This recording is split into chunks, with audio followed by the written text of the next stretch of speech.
नमस्कार दोस्तों, Vinesh classes GS special में आपका बहुत बहुत स्वागत है। मैं सत्यम श्रीवास्तव आपको फिजिक्स का जो टॉपिक पढ़ा रहा था, आज उसी के आगे हम लोग अपने टॉपिक को शुरू करेंगे। उससे पहले जो हम लोगों का लास्ट टाइम का टॉपिक था, आइए हम लोग जरा सा उसे 2 सेकेंड्स में उसको रिवाइज कर लें। लास्ट टाइम ने हम लोगों ने पढ़ा था कि क्यों ऊंचे पहाड़ों पर, या मैंने ऐसे आपसे क्वेश्चन पूछा था कि ऊंचे पहाड़ों पर खाना देर से पकता है या जल्दी पकता है, कुकर में खाना क्यों जल्दी पक जाता है। मेरे दोस्तों, इन चीजों को हम लोगों ने बहुत इजीली देख लिया था, पढ़ लिया था। ठीक है, इतनी बातें हम लोगों ने कर ली थी।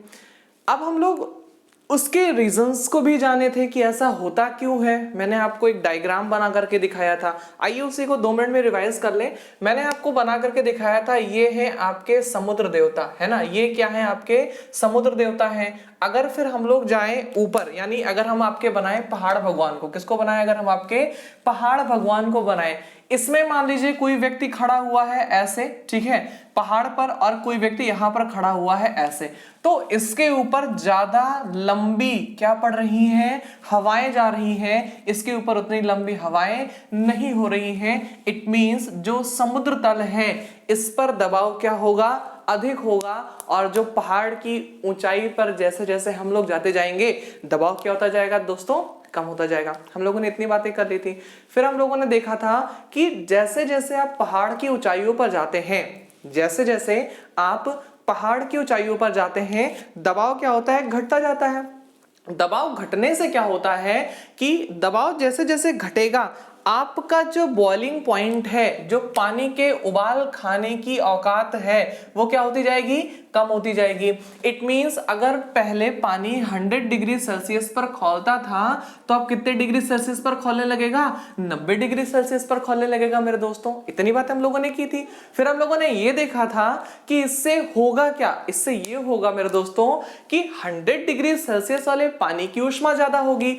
ऊष्मा ज्यादा होने की वजह से इसमें खाना ठीक ठाक टाइम पे बनता था। लेकिन जैसे जैसे आप पहाड़ की ऊंचाइयों पर जाएंगे, जैसे जैसे आप पहाड़ की ऊंचाइयों पर जाएंगे, आपका दाब घटेगा। दाब घटने से बॉइलिंग पॉइंट क्या होगा, ये आपका घटता हुआ चला जाएगा। बॉइलिंग पॉइंट घटेगा यानी ऊष्मा क्या हो जाएगी, घट जाएगी। और जैसे ही ऊष्मा घटी, जैसे ही क्या होगी, ऊष्मा घटेगी, जो भी आपने दाल चावल मुर्गा बिरयानी जो भी आपने बनाया हो, है ना, जो भी आपने बनाया हो, उसको कम ऊष्मा मिलेगी। ठीक है, कुछ लोग कहेंगे सर हम तो मुर्गा खाते नहीं, चलो आप पनीर बना लो, ठीक है, तो क्या होगा, उसको कम ऊष्मा मिलेगी। और कम ऊष्मा मिलने की वजह से क्या होगा, वो थोड़ा सा समय लेगा पकने में। वो क्या करेगा, थोड़ा सा समय लेगा पकने में। यही चीज है मेरे दोस्तों कि ऊंचाई बढ़ने पर क्या होता है, दाब, वायुमंडलीय दाब, हम लोगों ने बात किया था, एक एटीएम की बात की थी। वायुमंडलीय दाब क्या होता है, कम होता जाता है। और वायुमंडलीय दाब कम होने की वजह से बॉइलिंग पॉइंट क्या होता है, कम होता है। बॉइलिंग पॉइंट कम होने की वजह से आगे का जो हमारा काम होता है वो भी होता जाता है। इट मींस खाना यहाँ पर देर से पकता है। इतनी बातें हम लोगों ने बहुत अच्छे से कवर कर ली थी। ठीक मेरे दोस्तों, तो फिर इसके बाद हम लोगों ने देखा था कि कुकर में खाना देर से क्यों पकता है। ठीक, तो आइए देखते हैं कुकर में खाना देर से। कुकर, ठीक है, तो प्रेशर का मतलब क्या होता है कि इसमें आप क्या कर देते हो, ज्यादा दबाव बढ़ा देते हो। आप क्या करते हो, इसमें दबाव ज्यादा बढ़ा देते हो मेरे दोस्तों। और दबाव जैसे ज्यादा बढ़ेगा, बॉइलिंग पॉइंट क्या होगा, ज्यादा मतलब हो जाएगा। इट मींस जो पानी अभी तक 100 डिग्री सेल्सियस पर उबल रहा था, जो पानी अभी तक 100 डिग्री सेल्सियस पर उबल रहा था, वो पानी अब जाएगा 105 डिग्री सेल्सियस पर। वो पानी कितने पे जाएगा, 105 डिग्री सेल्सियस पर। अब बताएं मेरे दोस्तों, किस पानी में आप अपने बिरयानी को बनाना पसंद करेंगे। वेज बिरयानी भी होती है, नॉन वेज बिरयानी भी होती है, दोनों होते हैं, ठीक है। तो किस पानी में आप अपने चीज को पकाना ज्यादा पसंद करेंगे, कहोगे सर 105। ऊष्मा इनकी क्या है, ज्यादा।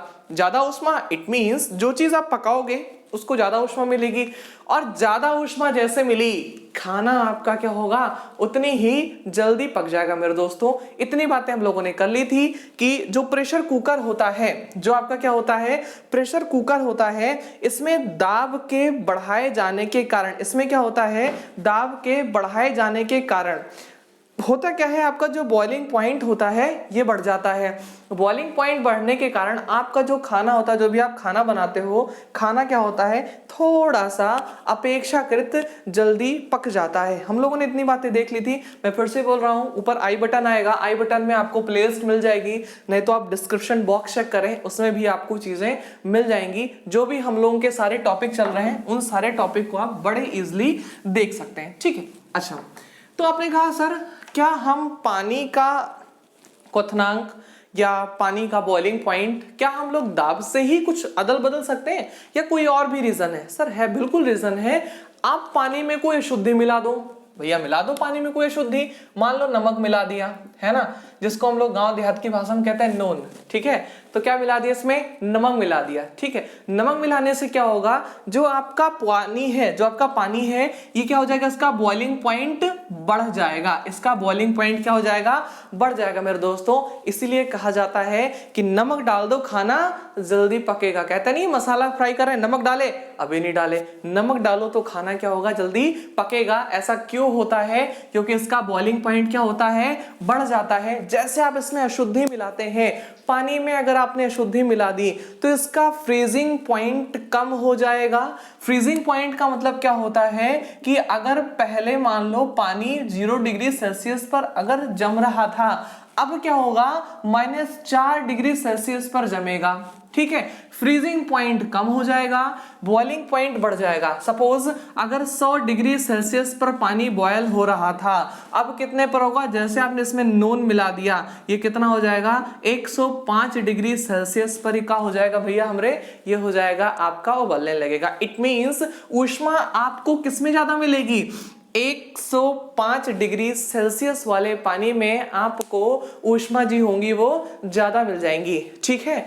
सुषमा जी नहीं कहा है मैंने, ऊष्मा जी कहा है, तो ध्यान रखिएगा 105 डिग्री सेल्सियस वाले पानी की ऊष्मा जी क्या होंगी, वो ज्यादा होंगी। इट मींस अगर आप पानी में नमक मिला देते हो तो बॉइलिंग पॉइंट बढ़ जाता है, जिसकी वजह से आपका जो खाना होता है वो जल्दी पक जाता है मेरे दोस्तों। आपका खाना क्या होता है, वो जल्दी पक जाता है, ठीक है। ये तो हो गई पानी की बात, ठीक है। आपने सर पानी की बात कर ली, मुझे बताइए अगर हमने पानी से बर्फ बना लिया, बना लो बर्फ, क्या दिक्कत है भाई, सारे लोग आजाद भारत में रहते हैं, सबके सब आजाद हैं। आपने कहा नहीं सर हमको पानी नहीं, हमको बर्फ से बताओ, क्योंकि हम गर्मी आ रही है, खूब ढेर सारा बर्फ खाएंगे, ठीक है। तो अगर आप हमको बर्फ से बताएंगे तो ज्यादा समझ में आएगा, ठीक है सर। बर्फ से अगर हम लोग बात कर लें तो जब बर्फ में हम लोग मिलाते हैं क्या, नमक, मान लो ये कोई आइस क्यूब हुआ, इसमें हमने डाल दिया नमक, ठीक है, एक चुटकी नमक, सिंदूर नहीं, एक चुटकी नमक डाल दिया। एक चुटकी नमक डालने पर क्या होता है, इसका जो फ्रीजिंग पॉइंट होता है, फ्रीजिंग पॉइंट में भी परिवर्तन होता है और इसके मेल्टिंग पॉइंट में भी परिवर्तन होता है।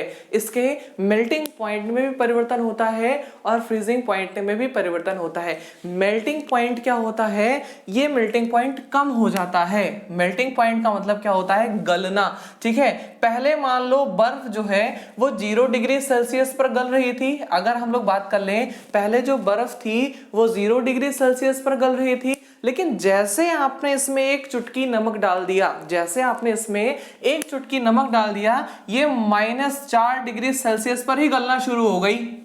जैसे आपने इसमें नमक डाल दिया, अब क्या हुआ, ये -4 डिग्री सेल्सियस पर ही जमना क्या हो गई, शुरू हो गई, सॉरी गलना क्या हो गई, ये शुरू हो गई। इट मींस इसका जो मेल्टिंग पॉइंट था वो क्या हो गया, कम हो गया। इसका जो मेल्टिंग पॉइंट था वो क्या हो गया, कम हो गया। अभी बिल्कुल आपके प्रश्न का हम उत्तर देंगे। आप कहोगे सर हम बचपन में जब कुल्फी वाले आते थे तो उन्होंने जो कुल्फी का ठेला लगाते थे उसमें जो आपकी कुल्फी रहती थी उसमें नहीं, लेकिन जो उसके अगल बगल बर्फ वो लगाए रहते थे उसमें नमक डाल करके लाते थे, क्योंकि जब उसका पानी गिराते थे, अगर हम लोग कभी उसको पीने की कोशिश करते थे तो वो नमकीन लगता था। अभी बिल्कुल उसका भी एकदम से आपको सॉलिड एग्जांपल देंगे कि ऐसा क्यों होता था। पहले आप इस चीज को समझें। आप ऐसे समझेंगे, एक लाइन लिखेंगे नोट लगा करके, पानी में नमक मिलाने पर बॉइलिंग पॉइंट बढ़ जाता है, पानी में नमक मिलाने पर बॉइलिंग पॉइंट बढ़ जाता है और फ्रीजिंग पॉइंट कम हो जाता है या घट जाता है। पानी में नमक मिलाने पर बॉइलिंग पॉइंट बढ़ जाता है, ब्रैकेट में आप ऐसे लिख लेंगे 100 डिग्री से 105 डिग्री हो जाता है, ठीक है। तथा फ्रीजिंग पॉइंट 0 डिग्री से -4 डिग्री, 0 डिग्री से -4 डिग्री ब्रैकेट क्लोज कम हो जाता है, ठीक है, कम हो जाता है। ओके, इतनी बात आप समझ में आ गई होंगी उम्मीद करता हूं। ठीक, तो मेल्टिंग पॉइंट क्या हो जाएगा, कम हो जाएगा भैया। इसीलिए जो बहुत ज्यादा ठंडे प्रदेश होते हैं, जैसे फिनलैंड की बात कर लें या ऑस्ट्रिया की बात कर लें, वहां पर जो सड़कें होती है ना, सड़कें, वहां पर बर्फ जम जाती है। उन सड़कों की जो बर्फ होती है उसको हटाने वाला हटा करके किनारे करता है, उसके बाद रोड पर जो है वो डाल देता है थोड़ा सा नमक डालने से क्या होता है, बर्फ जो है वो जल्दी पिघल जाती है और रोड पर क्या हो जाता है, बर्फ की जगह पानी पानी हो जाता है, जिसकी वजह से रोड फिसलन भरी नहीं रह जाती है। तो ऐसे भी आपके एग्जाम में क्वेश्चन आ सकता है कि बहुत ही सर्द प्रदेशों में जो रोड होती है, जो आपकी रोड होती है, उसमें रोडों पर नमक क्यों डाला जाता है, ताकि जो वहां का बर्फ है उसका जो फ्रीजिंग पॉइंट है वो और डाउन हो जाए, और डाउन होने की वजह से क्या होगा, जहां पर 0 डिग्री सेल्सियस पर बर्फ पिघलती थी वहां पर -4, -5, -10 पर ही पिघलने लगेगी। ठीक है, अच्छा, जल्दी पिघलेगी, जल्दी पानी बनेगी, आपका काम थोड़ा सा और आसान हो जाएगा। मेरे दोस्तों, अगर इतनी बात अगर आपको समझ में आ रही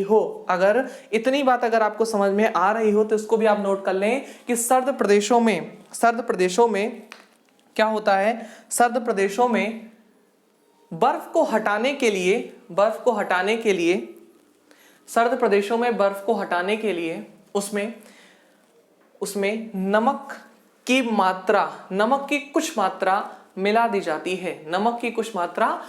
जाती है। ठीक है, अच्छा, अब आपका क्वेश्चन आएगा, सर ये आप कैसी बातें कर रहे हो, अगर नमक मिलाने पर जो बर्फ होती है वो जल्दी पिघलती है, तो हमारे यहाँ जो कुल्फी बेचने वाला आता है, तो ये अपने बर्फ में नमक क्यों मिलाया रहता है, ताकि इसकी कुल्फी जल्दी गल जाए। समझिएगा, इस बात को बहुत प्यार से, बहुत आराम से समझेंगे हम लोग। ठीक है, ये मान लीजिए ये है कोई कुल्फी वाले, ठीक है, मतलब कुल्फी वाले नहीं है, ये कुल्फी का डब्बा है।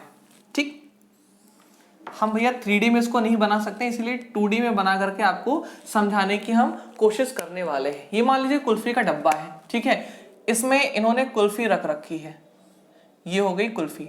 ठीक, कुछ लोगों का तो कुल्फी देख करके कुल्फी खाने का मन कर जाएगा कि चलो कुल्फी खा आते हैं। ठीक, तो ये मान लीजिए मैंने पूरे में बना दी आपके लिए कुल्फी, बढ़िया बढ़िया कुल्फी, जिसका मन करेगा वीडियो रोक करके कुल्फी खा सकता है, कोई दिक्कत नहीं है। ठीक, ये मैंने बना दी इसमें ढेर सारी कुल्फी। ठीक है, ओके, ये सारी की सारी बन गई कुल्फियां। अब जो है कुल्फी तो मैंने बना दी, अब आपका जो क्वेश्चन है कि सर कुल्फी जो होता है ये नहीं नमकीन होता है, नमकीन क्या होता है, जो इसके इर्द गिर्द लगी होती है आइस, यानी जो इस कुल्फी को ठंडा रखने के लिए बनाई जाती है बर्फ, ये क्या होती है, नमकीन होती है। ठीक है मेरे दोस्तों, आपका क्वेश्चन ये है कि कुल्फी नहीं ठंडी होती है, ठंडी क्या होती है, इसके इर्द गिर्द जो किनारे किनारे बर्फ लगाई जाती है, ये क्या होती है, ठंडी होती है। आप हमसे यही पूछने की कोशिश कर रहे हैं कि सर क्या ये नमकीन होता है? हाँ बिल्कुल नमकीन होता है। अगर होता है ऐसा तो क्यों होता है, इस बात को आप जो है वो समझने की कोशिश कीजिएगा। ये नमकीन होता है तो क्यों होता है। देखिए अभी मैंने बताया आपको कि जैसे आपने कुल्फी में जैसे आपने बर्फ में नमक मिलाया, जैसे आपने बर्फ में क्या कर दिया, नमक मिलाया। अब नमक मिलाने पर क्या होगा, इस बर्फ का जो बॉइलिंग पॉइंट है, इस बर्फ का जो बर्फ का जो मेल्टिंग पॉइंट है ये कम हो जाएगा। इट मींस पहले अगर बर्फ जो है वो 0 डिग्री सेल्सियस पर गल रही थी तो अब -4, -5, -6 डिग्री सेल्सियस पर ही गलने लगेगी। -5 डिग्री सेल्सियस पर ही क्या हो जाएगी, ये मेल्ट होने लगेगी या गलने लगेगी। तो आपको क्या सर ऐसे तो कुल्फी वाला आएगा, आधे दिन में उसकी सारी बर्फ गल जाएगी और गलने के बाद उसकी कुल्फी क्या हो जाएगी, वो भी गल जाएगी, फिर घर चला जाएगा। ऐसा नहीं है, समझिए मेरी बात को। जैसे कुछ होता नहीं है कि एक गाना है कि मतलब कोई पत्थर से न मारे मेरे दीवाने को, उसमें एक्ट्रेस क्या करती है, हीरो के आगे आकर के खड़ी हो जाती है, पहले मुझे मारो तब इनको मारो, कहते ना ऐसा। आपने कई जगह देखा होगा कि अगर तुमको ये काम करना तो मेरे लाश से गुजर करके जाना होगा, मतलब आगे सीना तान करके खड़े हो जाते हैं। ये चीजें हम लोगों ने देखी थी, है ना। अब समझिएगा हमारी बात को, अगर ये चीजें हैं कि मेरे लाश से आपको होकर के गुजरना है, इसमें भी यही काम होता है। होता क्या है, जैसे जो आपकी ये कुल्फी है जो ओरिजिनल वाली है जो आप खाते हो, इस कुल्फी में तो नमक नहीं मिलाया हुआ है, ठीक है। ये कुल्फी तो मीठी मीठी है, इसमें नमक वमक नहीं मिलाया हुआ है, ठीक है। ये कुल्फी तो मीठी मीठी है, इसमें नमक वमक नहीं मिलाया हुआ है, ठीक है। नमक मिलाया है आइस क्यूब में, जो इसके बाहर बाहर रखी हुई आइस क्यूब है, इसमें नमक मिलाया हुआ है। इट मींस जो ये आपकी कुल्फी है, जो आपकी आइसक्रीम है, इसका मेल्टिंग पॉइंट है 0 डिग्री सेल्सियस। इसका मेल्टिंग पॉइंट कितना है सर? 0 डिग्री सेल्सियस इसका क्या है? मेल्टिंग पॉइंट है। लेकिन जो आपने यहां पर बर्फ लगाई है, इसका मेल्टिंग पॉइंट क्या है? -4 डिग्री सेल्सियस। इट मींस जो भी ऊष्मा आएगी वो क्या काम करेगी? पहले इस बर्फ को गलाने की कोशिश करेगी। जो बर्फ है ना, ये कहेगा आ बैल मुझे मार, पहले मुझे मार फिर भाई के पास जाना, ठीक है। तो जो भी बाहर से ऊष्मा आएगी वो सारी की सारी क्या खर्च हो जाएगी? पहले कुल्फी के बाहर जितनी भी बर्फ लगी हुई है, जितनी भी बर्फ बनी हुई है, पहले सारी की सारी ऊष्मा उसको गलाने में जाएगी, क्योंकि इसका मेल्टिंग पॉइंट कितना है? -4 डिग्री सेल्सियस। और पहले कौन गलेगा? ये गलेगी। कौन गलेगा? ये गलेगी। यानी पहले जो बर्फ है वो गलेगी। और आपको पता है जब बर्फ गलती है तो सराउंडिंग से वो ऊष्मा ले लेती है। क्या करती है? अगल बगल इर्द गिर्द से ऊष्मा को क्या करती है? वो खींच लेती है। इट मीन जैसे जैसे बर्फ गलेगी वो क्या करेगी? अगल बगल से ऊष्मा ले लेगी और बाकी के डब्बे का तापमान को क्या कर देगी? वो मेंटेन कर देगी। इट मींस जो बर्फ में नमक मिलाते हैं, इस आइस क्यूब में जो नमक मिलाते हैं, वो इसलिए मिलाते हैं ताकि पिघले कौन? पहले ये बर्फ पिघले। बर्फ पिघलने के बाद अगर एक्स्ट्रा ऊष्मा आ रही है तो आपकी आइसक्रीम पिघले, जबकि ऐसा होता ही नहीं है। लगभग शाम तक जो है क्या काम होता है? शाम तक ये बर्फ पिघलते पानी बनती है, और पानी बनने के साथ साथ ये आपकी जो आइसक्रीम है ये बिल्कुल जमी हुई रहती है, ठीक है। आपने देखा होगा गाँव में क्या करते हैं, बर्फ को किसी बोरे में ढक करके रख दिया, भूसे से में डाल दिया। उससे क्या होता है? उसके चारों तरफ है ना एक ऐसी ऊष्मा रोधी मतलब परत जमा हो जाती है, जिसकी वजह से ऊष्मा बाहर नहीं जा पाती है। अब ऊष्मा बाहर अगर नहीं जा पाई तो जो बर्फ का तापमान है वो क्या होता है?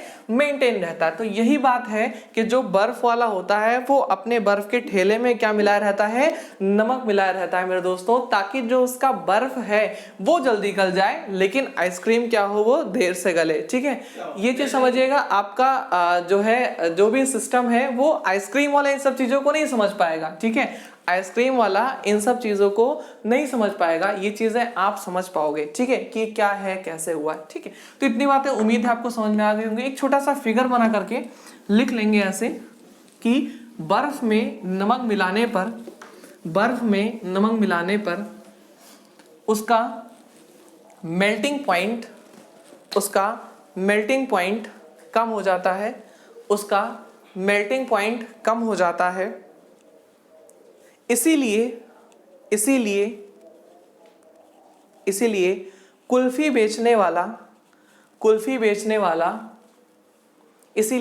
बेचने वाला अपने बर्फ में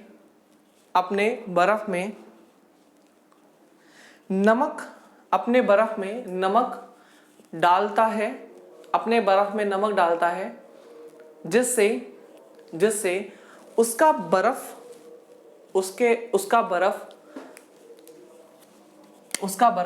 -4 डिग्री या -3 डिग्री सेल्सियस पर ही गलने लगे। -4 डिग्री या -3 डिग्री सेल्सियस पर ही गलने लगे, और उसकी कुल्फी वो मेंटेन रहे, ठीक है। इतनी बातें हम लोगों ने कर ली।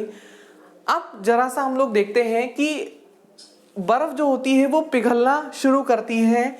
आपने देखा भी होगा, अगर आपने एक बर्फ ले लिया, आइस क्यूब ले लिया, गर्मी का मौसम है, आपने एक आइस क्यूब ले लिया, आइस क्यूब लेने पर आपने क्या किया? उसको एक कटोरी में रख दिया। अब आप जब उसको कटोरी में रखते हो तो ये देखते हो कि जब वो गलने लगता है तो नीचे से गलने लगता है ना, वो क्या होता है, नीचे से गलने लगता है, ऊपर से गलता नहीं है।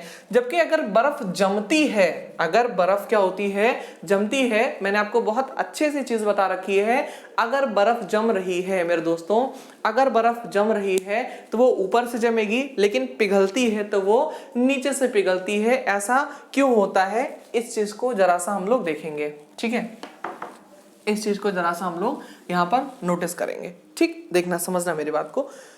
मान लीजिए ये है कोई ग्लेशियर, ठीक है, ये है कोई ग्लेशियर, ठीक। ग्लेशियर का मतलब क्या होता है, ग्लेशियर का मतलब होता है जहां पर साल भर बर्फ जमी रहे, जहां पर क्या होता है, साल भर बर्फ जमी रहे, ठीक है। अब ग्लेशियर से बहुत सी नदियां होती है, निकलती हैं, जैसे गंगा नदी आपकी निकल रही है, बहुत सारी नदियां होती हैं जो निकलती हैं। इन नदियों में क्या होता है, साल भर पानी जो है वो भरा रहता है। इन नदियों को हम लोग क्या कह सकते हैं कि साल भर पानी से भरी रहती है। ऐसा क्यों होता है, ग्लेशियर पिघलता रहता है, ग्लेशियर पिघलने के साथ साथ, ग्लेशियर पिघलने के साथ साथ जो है वो क्या होता है, अपना ग्लेशियर पिघलने के साथ साथ नदियों में पानी आता रहता है, नदियों में पानी आता रहता है और पानी जो है वो इसमें भरा रहता है, ठीक है। अब समझना मेरी बात को, एक शब्द है प्रेशर। जैसे जैसे दाब बढ़ाएंगे, जैसे जैसे दाब बढ़ाएंगे, आपके पानी को जमाना जो है वो मुश्किल हो जाएगा, यानी आपका जो फ्रीजिंग पॉइंट है वो कम हो जाएगा और मेल्टिंग पॉइंट भी क्या हो जाएगा, वो कम हो जाएगा। आपका फ्रीजिंग पॉइंट भी कम हो जाएगा और आपका मेल्टिंग पॉइंट भी कम हो जाएगा। ऊपर एक डब्बा बना करके लिख सकते हैं कि दाब बढ़ने के साथ साथ, ऐसा लिखेंगे, दाब बढ़ने के साथ साथ, दाब बढ़ने के साथ साथ फ्रीजिंग पॉइंट और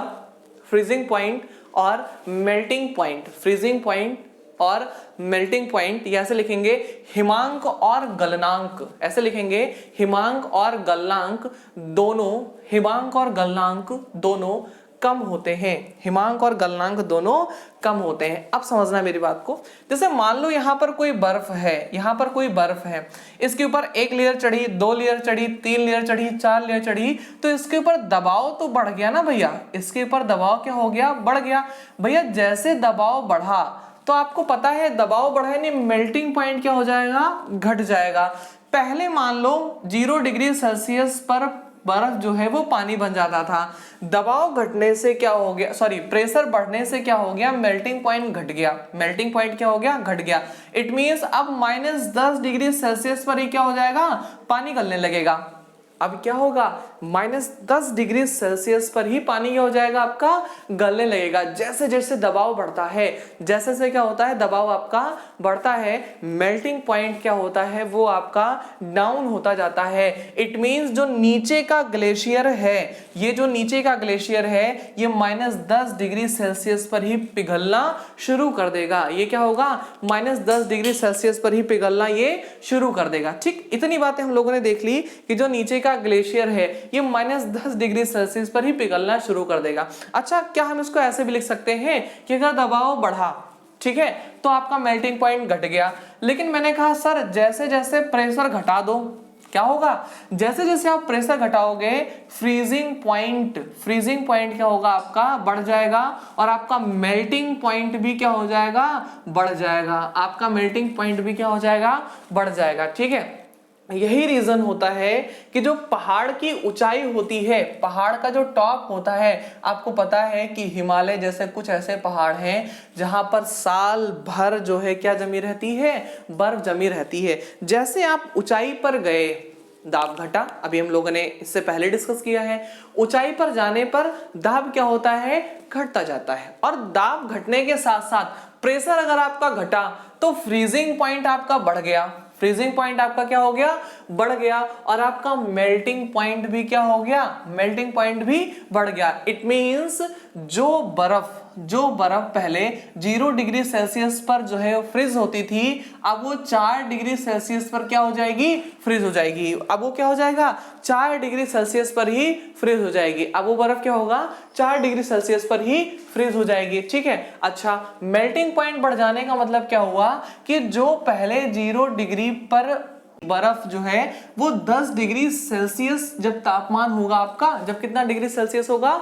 10 डिग्री सेल्सियस जब आपका तापमान होगा, तब जाकर के वो बर्फ क्या होगी, पिघलेगी। इट मींस जब आपका दाब जो होता है वो ज्यादा होता है, जब आपका दाब क्या होता है, ज्यादा होता है, तो पानी को बर्फ बनाना मुश्किल, पानी को बर्फ बनाना मुश्किल और बर्फ को पिघालना थोड़ा सा आसान होता है। इस बात को आप नोट लगा करके लिख लें कि अधिक दबाव पर पानी को बर्फ बनाना मुश्किल, पानी को बर्फ बनाना मुश्किल और बर्फ को पानी बनाना आसान होता है, बर्फ को पानी बनाना आसान होता है, जबकि कम दबाव पर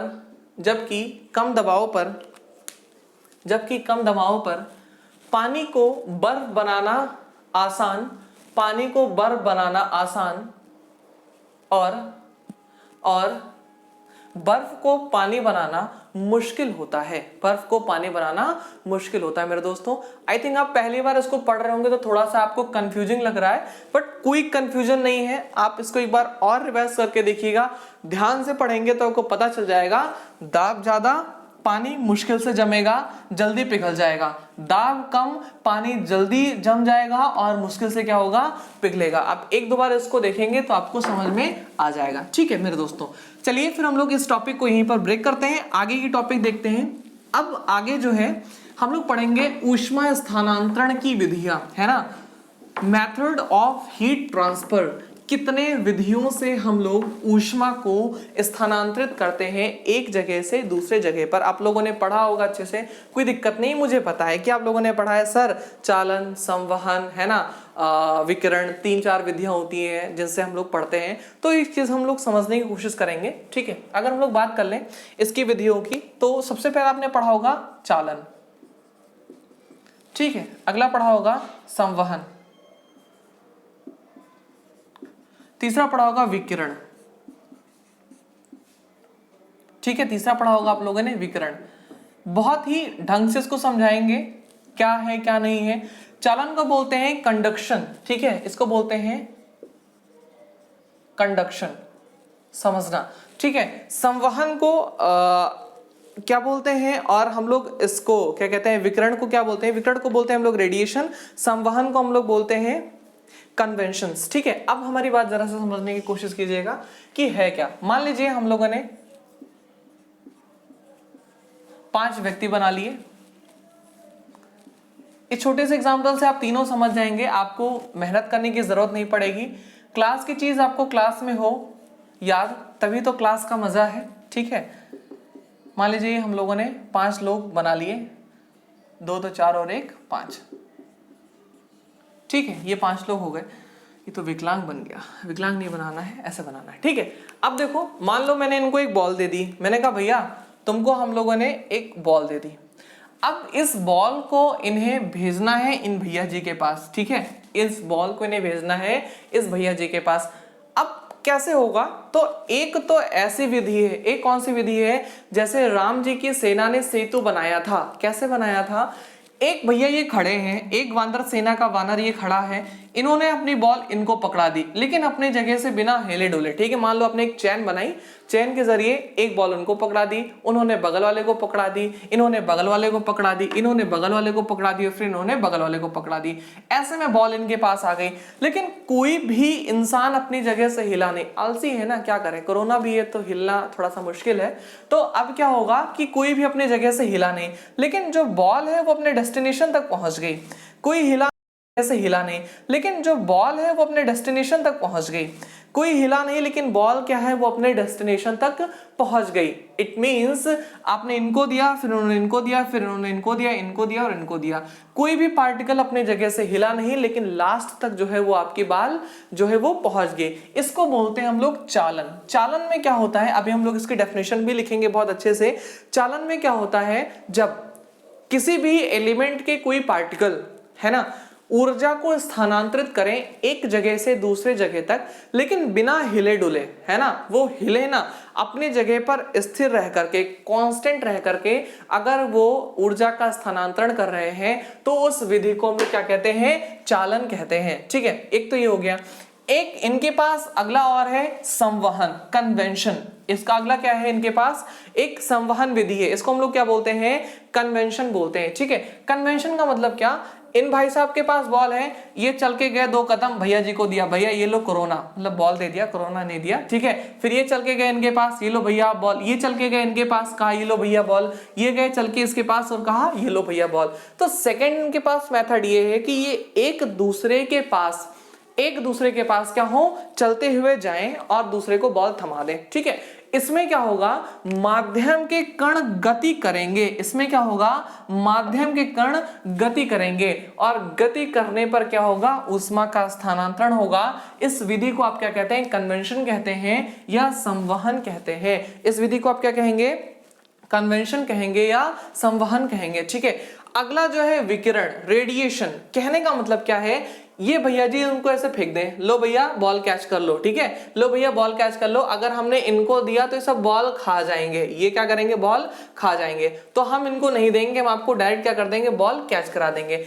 अब इन्होंने क्या किया, सिस्टम का जो पहला पार्टिकल है वो आखिरी पार्टिकल को डायरेक्ट एनर्जी क्या कर रहा है, दे रहा है। सिस्टम का जो पहला पार्टिकल है ये आखिरी पार्टिकल को डायरेक्ट एनर्जी दे रहा है। इट मींस अब बीच में ये भाई लोग रहें या ना रहें, इट डजंट मैटर, ये है या नहीं है, कोई मतलब ही नहीं है। तो विकिरण का मतलब हुआ, रेडिएशन का मतलब हुआ कि ऐसे मतलब पार्टिकल या ऐसे एलिमेंट जिनके पार्टिकल्स के बीच अगर कोई पार्टिकल नहीं है तब भी ऊष्मा का स्थानांतरण हो रहा है, तो उसे आप क्या बोलते हो, विकिरण बोलते हो। इसमें किसी माध्यम की जरूरत नहीं होती है। ठीक है, तो आइए एक पहली हेडिंग डालेंगे हम लोग, कौन सी, कंडक्शन या चालन हेडिंग डालेंगे। उसमें ऐसे लिखेंगे, उसमें एक लाइन ऐसे लिखेंगे कि जब माध्यम के कण बिना गति के, जब माध्यम के कण बिना गति के ऊष्मा का आदान प्रदान करते हैं, बिना गति के ऊष्मा का आदान प्रदान करते हैं, ऊष्मा स्थानांतरण की इस विधि को चालन या कंडक्शन कहते हैं। ऊष्मा स्थानांतरण की इस विधि को चालन या कंडक्शन कहते हैं। ध्यान देने वाली बात यह है, इसका एग्जाम्पल बहुत पूछा जाता है। पूछा यह जाएगा कि ठोसों में ऊष्मा स्थानांतरण किस विधि द्वारा होता है, तो आपको बताना है कि चालन विधि द्वारा ऊष्मा स्थानांतरण ठोसों में होता है। ठीक है, कैसे होता है समझिएगा। जैसे आपने मान लीजिए हम आपसे बात कर रहे हैं, बात करते करते इस पर फिंगर रखे हुए हैं, ठीक है, और यहाँ पर हमने मोमबत्ती जला रखा है, इसको गर्म कर रहे हैं, किसी काम के लिए गर्म कर रहे हैं इसको यहाँ पर, ठीक है, यहाँ उंगली रखे, आपसे बातें कर रहे हैं, कुछ देर बाद मेरी उंगली जल जाएगी। ठीक है, उंगली तुरंत निकालेंगे, मुंह में डाल लेंगे कि हाँ मुंह में जो है बहुत बड़ा सा दवा खाना खुला हुआ है। कुछ भी होता है, इंसान की उंगली कट जाती है तो भी मुंह में, और कुछ भी हो जाए तो मुंह में, छोटे बच्चों वाली याद आ जाती है। ठीक है, अब होगा क्या, मैंने तो जलाया यहां पर था, है ना, लेकिन उंगली यहां रखी थी। अब ऊष्मा का जो ट्रांसफर है वो किस मेथड से हुआ, तो आप कहोगे सर कंडक्शन से हुआ। आप समझ ही नहीं पा रहे हो कि एक पार्टिकल ने दूसरे पार्टिकल को, दूसरे ने तीसरे, तीसरे ने ऐसे करते करते करते करते जो एनर्जी है वो आपकी उंगली तक पहुंच गई। इसका सबसे बढ़िया सा एग्जांपल ऐसे है कि जैसे सबके घर में फ्राई पैन है, बहुत से लोगों के फ्राई पैन का तो डंडा टूटा होता है। 70% की बात है, अगर फ्राई पैन में डंडा है तो डंडा या प्लास्टिक अगर लगा है तो वो तो पक्का टूटा होगा। ठीक है, अब फ्राई पैन आप नीचे से गर्म करते हो, ठीक है, फ्राई पैन आप नीचे से गर्म करते हो, लेकिन जो यहाँ का इसका हैंडल होता है ये भी हीट हो जाता है, और इसमें ऊष्मा की कौन सी विधि यूज हो रही है, आपकी कंडक्शन या चालन विधि यूज हो रही है। किसमें, आपके फ्राई पैन को गर्म करने में ऊष्मा की कौन सी विधि यूज हो रही है, कंडक्शन विधि यूज हो रही है। इसीलिए फ्राई पैन के हैंडल सदैव ऊष्मारोधी मतलब प्लास्टिक हो गया, लकड़ी हो गया, इन सब चीजों से बनाया जाता है ताकि आपकी उंगली, आपका हाथ जो है वो ना जले। ठीक है, इतनी बातें समझ में आई। सेकेंड हम लोगों ने देखा था संवहन। संवहन का मतलब क्या होता है, इसमें क्या होगा कि एक जो क्या कहते हैं पार्टिकल दूसरे पार्टिकल को चल के जाकर के जो है वो ऊष्मा देता है। यानी आप ऐसे लिखेंगे जब किसी भी एलिमेंट के कण, जब किसी भी एलिमेंट के कण, जब किसी भी एलिमेंट के कण ऊष्मा का आदान प्रदान, ऊष्मा का आदान प्रदान करते समय अपने, ऊष्मा का आदान प्रदान करते समय अपने नियत स्थान से स्थानांतरित होते हैं, तो नियत स्थान से स्थानांतरित होते हैं तो ऊष्मा की इस विधि को, ऊष्मा स्थानांतरण की इस विधि को संवहन कहते हैं। ऊष्मा स्थानांतरण की इस विधि को संवहन कहते हैं। आप कहोगे सर अब हमको ये बताओ जरा सा कि ये विधि किसमें किसमें यूज होती है, तो आप ऐसे लिख लो, द्रव मतलब क्या, जब पानी खौलता है तो होता क्या है, जो नीचे का गर्म पानी है ऊपर जाकर के ठंडे पानी को एनर्जी दे देता है, फिर ये ठंडा होकर के नीचे आ गया, फिर ये गर्म होकर के ऊपर गया। इस तरह से पूरे के पूरे द्रव में ऊष्मा क्या होती है, सामान्य रूप से जो है वो फैल जाती है। तो आप ऐसे लिखेंगे कि संवहन ऊष्मा स्थानांतरण की विधि द्रवों तथा गैसों में होती है।